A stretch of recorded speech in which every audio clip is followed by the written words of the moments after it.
అంటే personal life కి ఇప్పుడు మీరు మీ లైఫ్ లో వచ్చింది, పర్సనల్ లైఫ్ లో జరిగింది ఫ్యాక్ట్స్ చెప్పాను. అంటే పవన్ కళ్యాణ్ గారు జగన్మోహన్ రెడ్డి గారు పర్సనల్ లైఫ్ మాట్లాడలేదని మీరు కూడా అంటున్నారు. మాట్లాడారు తప్ప పవన్ కళ్యాణ్ లైఫ్ గురించి ఎప్పుడైనా చెప్పాడా? మొదటి భార్య విశాఖపట్నం, ఓకే అయిపోయింది, విడాకులు ఇచ్చేసినారు.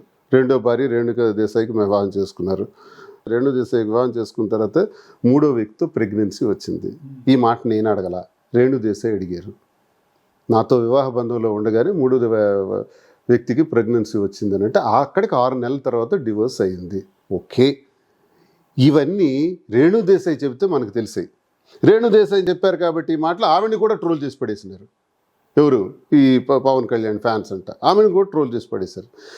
నేను అన్నది ఏంటంటే, మొదట రేణు దేశాయి, మూడో అమ్మాయి నువ్వు చేసుకో.